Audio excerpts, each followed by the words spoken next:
اعوذ باللہ من الشیطان الرجیم بسم اللہ الرحمن الرحیم۔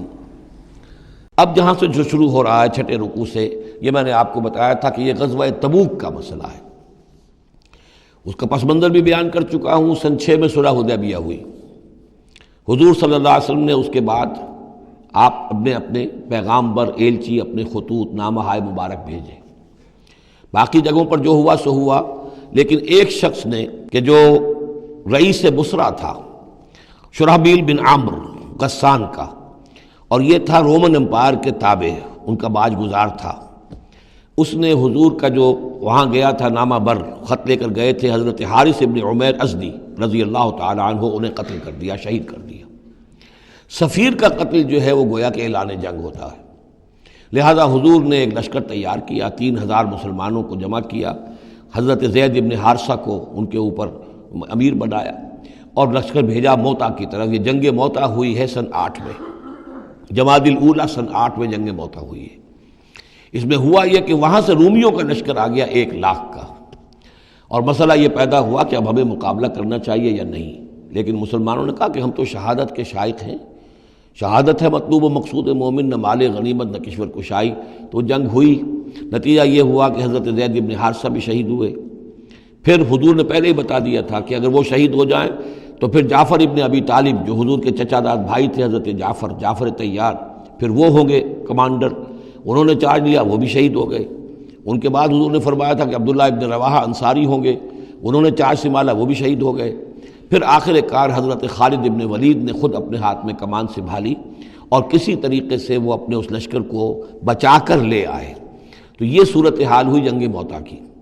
اس کے بعد نبی اکرم صلی اللہ علیہ وسلم نے پھر اعلان عام کیا کہ اب میں خود جاؤں گا، اور اب وہ جنگ تبوک کا مسئلہ ہوا کہ اب تمام مسلمان، ہر صاحب ایمان کے لیے میرے ساتھ نکلنا ضروری ہے، ہم تبوک تک جائیں گے۔ تبوک آخری سرحد تھی کہ جو رومن امپائر جہاں سے شروع ہو جاتی تھی، یہ حجاز کا آخری شہر ہے، مدینے سے جہاں تک میرا اندازہ ہے کوئی 300 ساڑھے 300 میل شمال میں ہے، اور بڑا سخت جو ہے صحرا درمیان میں آتا ہے۔ شدید گرمی کا موسم تھا، شدید گرمی کا موسم، تب طویل سفر، ادھر فصل تیار تھی کہ کھجوریں پکی ہوئی تھی، اگر انہیں اتاریں گے نہیں وقت پر تو ضائع ہو جائے گی، اور اگر سب مرد چلے جاتے ہیں تو عورتیں تو کھجوریں نہیں اتار سکتی، یہ کھجور کا اتارنا جو ہے پھل کا وہ آسان کام نہیں ہوتا۔ یہ سارے ایسے امتحانات جمع ہو گئے کہ اس کے لیے اہل ایمان کا بھی آخری امتحان ہو گیا، جس کے نتیجے میں جو منافقین تھے ان کا گویا کہ تشت بام ہو گیا، ان کا معاملہ، ان کی کمزوریاں، ان کی خباثتیں کھل کر سامنے آ گئیں۔ تو یہ یوں سمجھیے کہ یہ 11 رکوع منافقین کے موضوع پر قرآن مجید کا آخری مقام اور ذروۂ سنام ہے۔ جیسے کہ اس سے پہلے سورہ نساء کے اندر بہت بڑا حصہ جو ہے، تقریباً نصف سورت جو ہے وہ متعلق تھی منافقین سے ہی۔ یہاں پر بھی یوں سمجھیے کہ یہ 11 رکوع جو ہیں وہ بہت سے مضامین اس میں آئیں گے، لیکن یہ کہ ایک جو درمیان میں یوں سمجھیے کہ جو دھاگا ہوتا ہے جس میں موتی پروئے ہوئے ہیں، ان میں وہی منافقین کا مضمون ہے۔ تو اس میں یہ ہے کہ آپ کو معلوم ہے کہ حضور 30,000 کا لشکر لے کر گئے تھے، اور اس میں وہاں جا کر ہرقل اگرچہ موجود تھا، ہرقلیس، لیکن اس نے مقابلے میں آنے کی جرت نہیں کی۔ وہ پہچان چکا تھا کہ یہ اللہ کے رسول ہیں، اور میں اگر براہ راست ان کے مقابلے میں آؤں گا تو مار کھا جاؤں گا۔ حضور وہاں مقیم رہے، وہاں کے آس پاس کے لوگ آئے، انہوں نے معاہدے کیے، اپنی سرحدوں کو آپ نے محفوظ کیا، اور پھر آپ واپس آ گئے۔ گویا کہ جنگ کی نوبت نہیں آئی، لیکن یہ کہ دھاک بیٹھ گئی حضور کی اور مسلمانوں کی کہ سلطنت روما نے پسپائی اختیار کی ہے، رومن امپائر مقابلے میں آنے کی ہمت نہیں کر سکی۔ تو وہ جو بھی جنگ موتا کی وجہ سے جو کچھ ہوا اکھڑی تھی، اللہ تعالیٰ نے اس ہوا کو دوبارہ جو ہے قائم کر دیا۔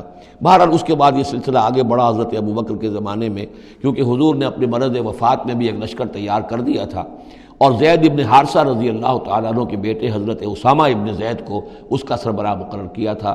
جب آپ کا انتقال ہوا ہے تو وہ لشکر تیار تھا۔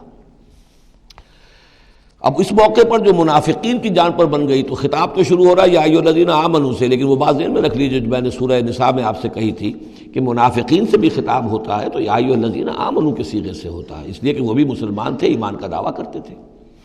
یا ایھا الذین آمنوا ما لکم اذا قیل لکم انفروا فی سبیل اللہ ثاقلتم الی الارض، اے ایمان کے دعوے دارو، تمہیں کیا ہو گیا ہے جب تم سے کہا جاتا ہے نکلو اللہ کی راہ میں تو تم گرے جاتے ہو، دھسے جاتے ہو زمین کی طرف، یعنی کہ وہ پاؤں من کے بھر کے ہو گئے، اٹھا نہیں جا رہا، حوصلہ جو ہے جواب دے گیا۔ ارضیتم بالحیات الدنیا من الآخرہ، اب یہ وہی سرچنگ کویسچن، ذرا سوچو کیا تم نے آخرت کی بجائے دنیا کی زندگی کو قبول کر لیا ہے؟ دعوے دار تو ہو ایمان بالآخرت کے، لیکن اگر تم اللہ کی راہ میں جنگ کے لیے نکلنے کے لیے تیار نہیں ہو تو اس کا مطلب یہ کہ تم آخرت ہاتھ سے دے کر اور دنیا خرید رہے ہو۔ فما متاع الحیات الدنیا فی الآخرۃ الا قلیل، تو جان لو کہ دنیا کی پوری زندگی کا ساز و سامان آخرت کے مقابلے میں کچھ بھی نہیں ہے، نہ ہونے کے برابر ہے، بہت قلیل۔ الا تنفروا، اگر نہیں نکلو گے اللہ کی راہ میں، یعذبکم عذابا علیما، تمہیں عذاب دے گا، دردناک عذاب، وَيَسْتَبْدِلْ قَوْمًا غَيْرَكُمْ، اور تمہیں ہٹا کر کسی اور قوم کو لے آئے گا۔ اس نے اپنے دین کا جھنڈا اٹھوانا ہے، تم نہیں اٹھاتے، تمہیں دفع کرے گا، ریجیکٹ کرے گا، مردود کر دے گا اور کسی اور قوم کو لے آئے گا۔ وَلَا تَضُرُّوهُ شَيْئًا، اور تم اللہ کا کوئی نقصان نہیں کر سکو گے۔ وَاللَّهُ عَلَىٰ كُلِّ شَيْءٍ قَدِيرٌ، اللہ ہر چیز پر قادر ہے۔